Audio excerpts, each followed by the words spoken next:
What's going on, Bills fans? This is Bills latest. We are brought to you by FanArc. Here it is. Here's your big signing. We got our guy. Come on down. Bradley Chubb. What?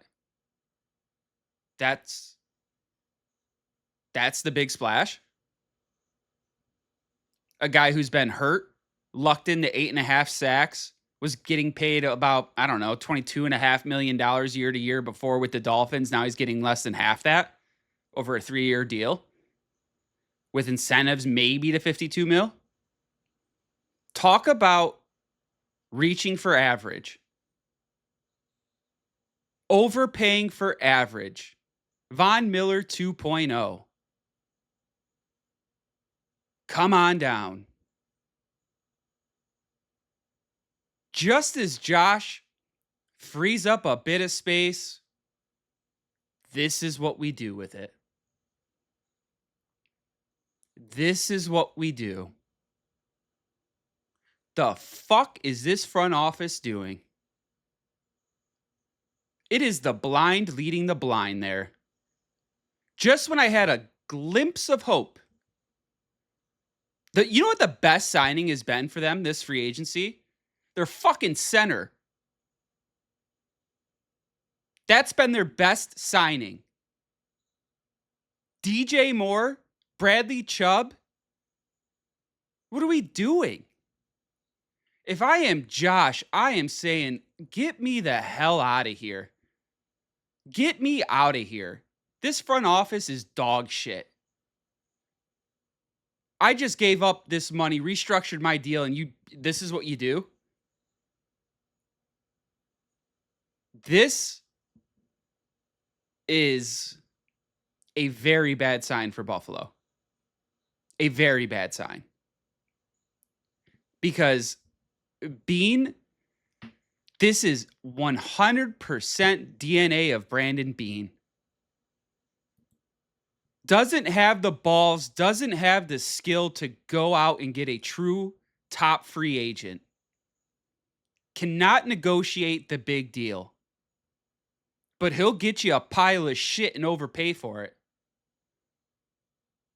Other GMs and other owners have to just lick their fucking lips when Bean calls them. How are we gonna rug this guy? This will be one of the easiest deals of the year.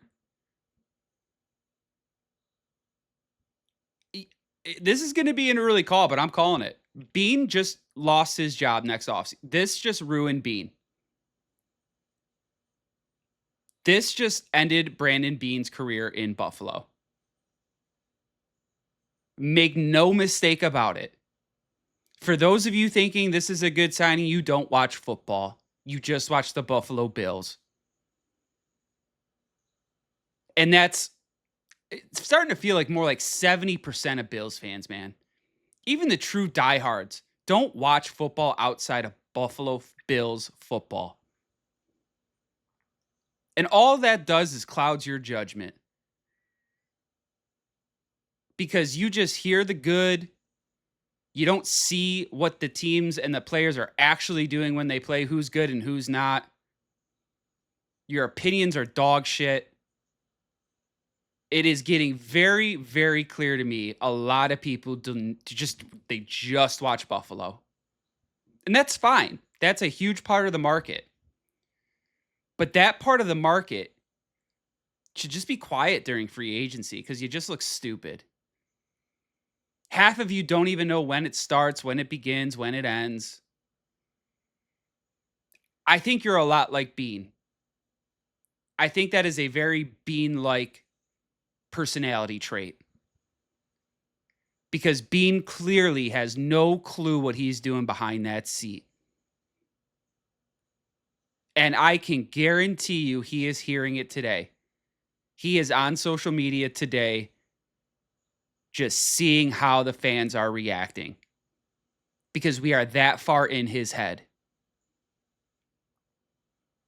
And how is that good?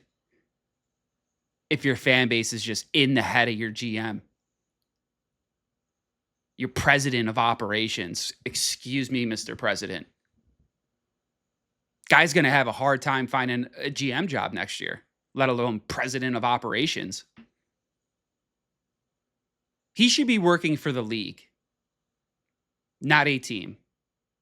Perfect corporate America guy, not a locker room guy. Clueless on what it is to fit into a locker room. Not a true man's man. Just a corporate shill is Brandon Beane. Because there is a ton of good free agents out here as far as wide receivers. I bet you we sniff none of them.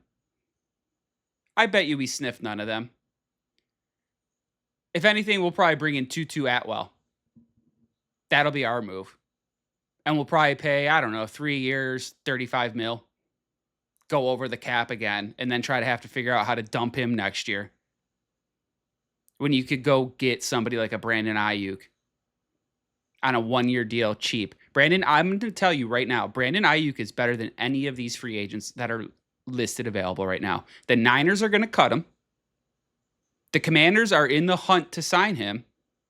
It's just going to be a 1-year deal. Again, because of what I've said on previous shows, because of the shit he did in San Francisco. He was healthy towards the end of last year. But because contract negotiations didn't go his way, he didn't play. So the man is healthy. The man wanted out of San Francisco before. In hindsight, he probably would have left and took the Patriots offer knowing that they would, if he would have known they were going to go to a Super Bowl. He would be in New England right now. Here's your chance to go take him away from New England on a 1 to 2 year rental deal on the cheap. And I'm telling you right now, he is better than anybody available. But I guarantee you, Beane is not even looking that way. If anything, you would see Stephon Diggs before you'd see fucking Brandon Ayuk. A repeat offender in Stephon Diggs. Because this guy does not know how to go out and look for talent. He just overpays for shit. And if I'm Bills Mafia, it's got to be to the point where the writing's on the wall. Awesome. New stadium coming in. People are pumped about that. As soon as Bradley Chubb got signed, Twitter was in an uproar. I would say, maybe 60-40, maybe even closer to 50-50 in favor of him or not. But the ones that were not in favor of Bradley Chubb are the loudest. And I don't blame them because they see what's happening. They understand that this is Von Miller 2.0. And again, we've overpaid just after we freed up cap space from Josh to go on the defensive side of the ball. And again, I don't want to fucking hear it. I understand the defense needs pieces. Go draft those pieces.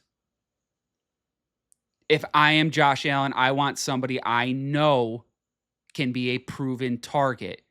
Go get a free agent wide receiver who is good and proven.